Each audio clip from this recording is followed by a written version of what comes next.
Review ఈ ఆసుపత్రిని ప్రభుత్వ ఆసుపత్రిగా గతంలోనే మనం నిర్ణయించిన ప్రకటన జరగలేదు. ఆర్డర్స్ ఇచ్చాం, జీవోలు ఇచ్చాం, ప్రకటన జరగలేదు. త్వరలోనే ఆయన వచ్చి అది జిల్లా ప్రభుత్వ ఆసుపత్రి కింద దాన్ని ఆయన ప్రకటించడానికి స్వయంగా వస్తున్నారు.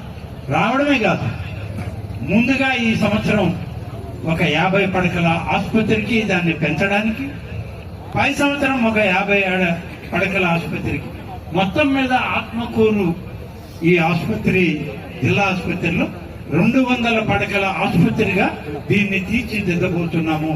దీనికి అంతటికీ పార్లమెంటు సభ్యులుగా ప్రభాకర్ రెడ్డి గారు, నేను, ఇప్పుడు మా రవిచంద్ర గారు కలిశారు.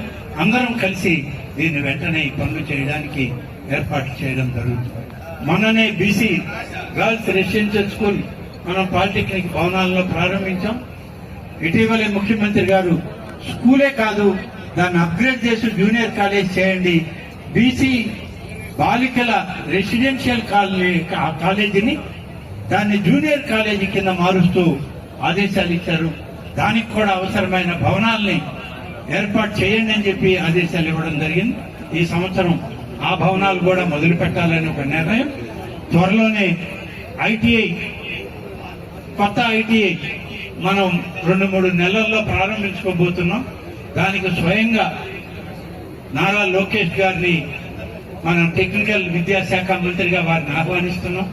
వారి చేతులతో దాన్ని ప్రారంభించడం ఒకటి, మన బీసీ రెసిడెన్షియల్ స్కూల్ జూనియర్ కాలేజీకి శంకుస్థాపన, ఇక్కడనే ఆత్మకూరు నియోజకవర్గ పార్టీ కార్యాలయానికి శంకుస్థాపన, ఇలాంటి పెద్ద కార్యక్రమాలన్నీ కూడా వారి ద్వారా, వారి చేతుల మీదుగా ప్రభాకర్ రెడ్డి గారు, నేను, మరి అలాగే రవిచంద్ర గారు, మన మంత్రి నారాయణ గారు అందరం కలిసి ప్రయత్నం చేసి జూలై మాసానికంతా ఈ పెద్ద కార్యక్రమాల్ని మన ఆత్మకూరు నియోజకవర్గంలో తీసుకురావడానికి ఏర్పాట్లు చేస్తున్నామని చెప్పి మీడియా మిత్రులకు తెలియజేస్తూ, ఇప్పటికే మున్సిపల్ శాఖ ద్వారా 53 కోట్ల రూపాయలు మన ఆత్మకూరు మున్సిపాలిటీకి వచ్చింది.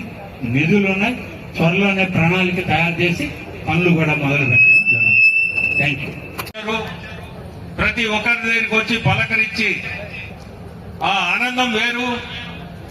ఇప్పుడు చేసిన దానికి నా ఓటుడికి కూడా ఇంకా చెయ్యాలా అనిపిస్తుంది. ఎందుకంటే లోకల్ గా ఉండేది ఒక ఎమ్మెల్యేకి తెలిసినంత నాకు తెలీదు. రామనారాయణకి తెలిసిన పేర్లతో సహా అన్ని ఊర్లతో సహా చెప్పగలుగుతున్నాడు. నేను చేయలేనని, కానీ తోటే నాతో రావడం, అందరినీ పలకరియడం, ప్రతి ఒక్కరిని చూస్తుంటే మాకు కూడా ఇంకా చెయ్యాలా ఇటువంటి పనులు, ఇటువంటి కార్యక్రమాలు ఇంకా ముందు చేయాలా అని ఒక సంకల్పం ఇది కలుగుతుంది. ఇంకా 3 కాన్స్టిట్యున్సీలు ఉన్నాయి. ఆ 3 కూడా పూర్తి చేస్తాను. ప్రతి దగ్గర కూడా నేను గమనిస్తున్నాను, వాళ్ళ మొహాల్లో చాలా ఆనందం. కలయిక, కదలడం అనేది ప్రతి ఒక్కరికి మూమెంట్, ప్రతి ఒక్కరికి అదనేది ఉంటే వాళ్ళ చిన్న మనసు పెద్ద మనసు, లేదంటే మనం కదలలేని పరిస్థితిలో ఉన్నప్పుడు వాళ్ళ మనసు కూడా చిన్న మనసు. ఈరోజు మనము ముందుకు పోగలుగుతాం, కదలగలుగుతాం, మనం ఏదైనా పని చేసుకోగలుగుతాం అనేది ఒక పెద్ద మనసు కలిగిస్తున్నాం. అదే వీళ్ళందరూ కూడా ఇప్పుడు ఈ రోజు తీసుకున్న వాళ్ళు కూడా ప్రతి ఒక్కరిని నేను కోరుకునేది, పెద్ద మనసు చేసుకొని ప్రతి ఒక్కరు కూడా మీరందరూ ఇప్పుడు ఈ ట్రైసైకిల్స్ ఇచ్చిన వాళ్ళందరికీ నేను చెప్పేది, మనము కూడా ఏదన్నా చెయ్యాలా, చేసుకోవాలా అనేది ఖచ్చితంగా మీ మనసుల్లో కలగాలని కోరుకుంటున్నాను. ఎవరైనా ఈరోజు ఇంకా మేము ఇవ్వాల్సినవి ఉంటే ఖచ్చితంగా అవి కూడా ఇస్తాము.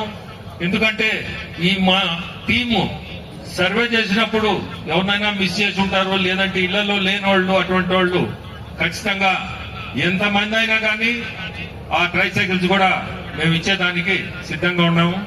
సో మీ అందరినీ కోరుకునేది ఒకటే, ప్రతి ఒక్కరిని కూడా దాన్ని వాడుకోమని చెప్తున్నాం. వాడుకొని మీరు పెద్ద మనసు చేసుకొని మీరందరూ బాగుండాలా అని కోరుకుంటూ సెలవు తీసుకుంటాం.